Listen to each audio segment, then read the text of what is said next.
Thank you so much, friend, for your prayers and for your support for this ministry. It is 4 o'clock in the morning, Wednesday morning here in Indonesia, and the time in Los Angeles is 1:02 p.m. Albuquerque, the uh, mountain time is 2:02 p.m. and Chicago Central Time is 3 o'clock p.m. Tuesday. And New York is 4 o'clock p.m. Tuesday. And in the Philippines, it's probably about the same time. Right now, it's the current time is let me check the Philippine current local time. It's 5 o'clock. So I mean, we are 1 hour earlier than Philippine time. So the Sydney time is 8 o'clock in Wednesday morning. And today it's 4 o'clock Jakarta time, and we are waiting for our flight. We're just waiting for our companions uh, to come and get us for today. But before that, let me just share the message for you as I was impressed by the Father and Son. The uh, the God in three persons or three Trinity or triune, which is the majority view, Roman Catholics, Evangelical, Protestants, Seventh-day Adventists, and all the other denominations who subscribe to God in three persons, that the third person God is the Holy Spirit, is another being, another God. Their day of rest, the Trinity's day of rest is Sunday, while the true God, our Father, and His Son Jesus Christ, by the way, the Father is a spirit, and His Spirit is with His Son. It's called Holy Spirit. The Father and the Son, the creators, the Creator and His Son, rest day is Saturday or Sabbath. The Bible tells us in Exodus 20, verse 3, the first commandment, thou shalt have no other gods before me, is fitting with Exodus 20, verse 8, remember the Sabbath day to keep it holy. To worship on the Sabbath is to worship the true God. And through his son Jesus Christ, we know who God is and his son. And Jesus Christ is the one who was sent.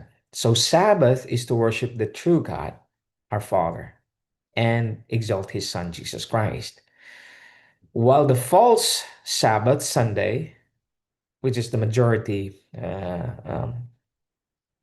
day of rest for the Roman Catholics, Evangelicals, Protestants, and all the other denominations, including Seventh Day, uh, not the Seventh Day, but their day of rest, their God, triune or three persons, the day of rest is Sunday. So now, how did it happen that Sabbath keepers, Seventh Day Adventists, worship the Trinity today since 1980? Well, it's because of apostasy. It's because of the departure from the truth. It's because of the departure from the fundamental principles of 1817 and 1889. And many Seventh-day Adventists, the vast majority of membership of Seventh-day Adventists, they were ignorant or blinded by the leaders to accept the God of Sunday, Trinity. The God of Sunday is Trinity. The God of Saturday is the true God, our Father, and His Son, Jesus Christ. And the Holy Spirit is not to be worshipped. That's why we don't sing or we don't worship, we don't praise, we don't adore the third person God, the Holy Spirit. That's why the doxology is so abominable in its content, which is being sung, especially during Sabbath or Saturday services and in the Seventh Adventist Church. Let me leave you with this verse, Hebrews chapter 4, beginning in verse number 8 and 9. For if Jesus had given them rest, that's the Sabbath, Jesus, the Son of God, before he became the Son of Man, then would he not afterward have spoken of another day? There remaineth therefore a rest to the people of God.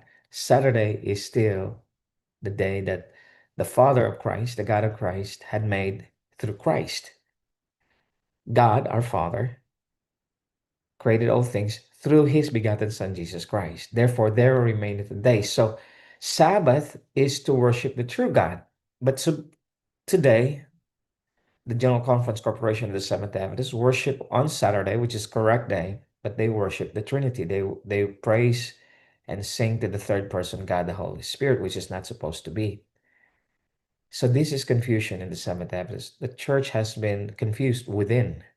And that's why those who are able to come out of ignorance or darkness or error, they are now worshiping the true God on Sabbath, and they are following the counsels of the pioneers, including Sister L.G. White. And they are being persecuted by the Trinitarian Seventh day Adventist Church, maligned in this fellowship. So that tells you, friends, that indeed the Bible does not teach God in three persons or Trinity. Indeed, that the Bible is very plain and it reveals the truth. So I hope this will help you as you continue to study. The Father and His Son's rest day is Saturday, the day they sanctify, bless, and ask all of us, their creatures, to worship on that day, to fellowship with the Father and His Son, and abide in their presence and their Holy Spirit. While on the other hand, the vast majority of those who call themselves Christians, they worship on Sunday, and they worship the triune God of Babylon, triune God of Egypt, the triune God of Rome, which is the Trinity today.